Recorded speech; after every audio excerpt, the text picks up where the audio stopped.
All right, let's jump right in. Today we're diving into two really powerful and kind of competing ideas in modern masculinity. You've got the leader of the pack, and you've got the lone wolf. We're going to unpack what truly separates the alpha from the sigma, and honestly, why it even matters. This quote, wow, it just gets right to the heart of the whole thing, doesn't it? One man's goal is to conquer the world, while the other's is to conquer himself, and in doing so, he finds this completely different kind of power. These are the two figures we're looking at today, the alpha and the sigma. So, first up, let's talk about the archetype we all think we know, the alpha.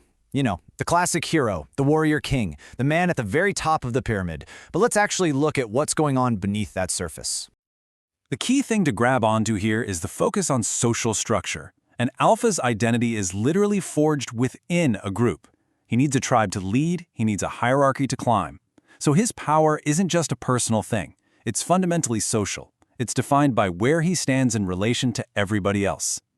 This really gets to his internal engine. You know, what makes him tick? An alpha is externally driven. He's fueled by feedback from the world. Respect, admiration, maybe even a little fear. Competition for him? That's the ultimate test. But look at that last point, because that armor of confidence also carries the heavy, constant weight of having to lead. This single line, this is the alpha's entire worldview in a nutshell. For him, to stand still is to fall behind. He doesn't find satisfaction in quiet contentment, no way. He finds it in the forward march, the next victory, the next mountain to climb, the next goal to absolutely crush. Peace is for the finish line, and he is nowhere near finished. Okay, now let's completely switch gears and look at a totally different archetype. If the alpha is the king on the throne, the sigma is the one who just turns around and walks right out of the castle. He's the silent storm, the lone wolf. The most important part of this whole definition is that he operates outside of social hierarchies. Think about that. The alpha climbs the ladder, the sigma just steps off it completely. Now, this doesn't make him antisocial, but asocial, and that's a huge distinction. His worth just isn't defined by the group.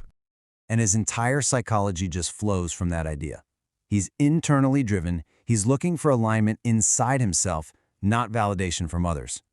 His purpose comes from mastering a craft, not from managing a crowd. And for the sigma, independence isn't just a preference, it's absolutely essential. It's like air. This question really cuts to the core of the sigma.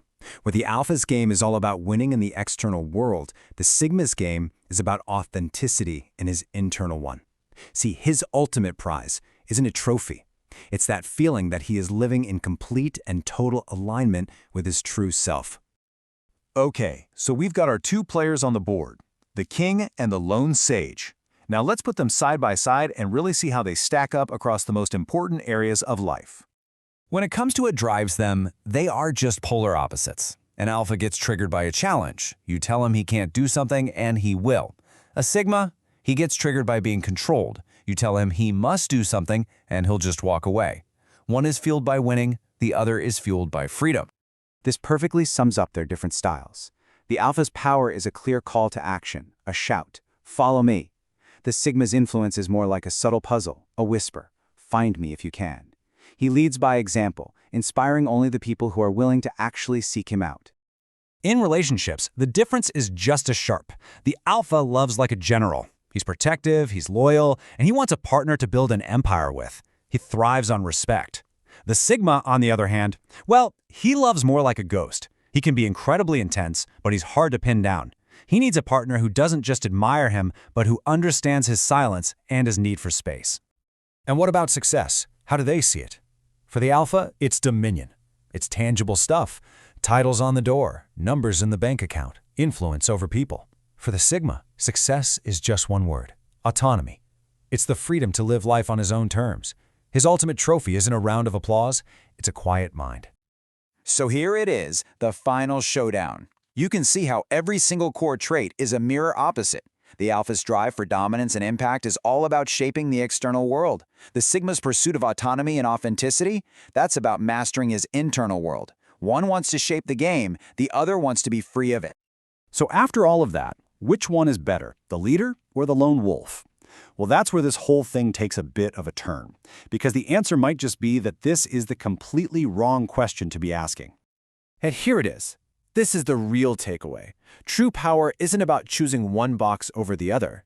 It's not about being an alpha or a sigma. It's about integration. It's about knowing which energy to channel and when. It's about having access to both the sword and the cloak. This is the new goal. Real strength isn't rigid, it's adaptable. It's having the self-awareness to know when to lead the charge, and also having the wisdom to walk your own path when that's the right move, no matter what the crowd is doing. Ultimately, these archetypes are just maps. They aren't your destiny. The real challenge isn't to try and become a perfect alpha or a pure sigma. It's to become a more authentic version of yourself. So the final question isn't which label you fit into, but who you will choose to be.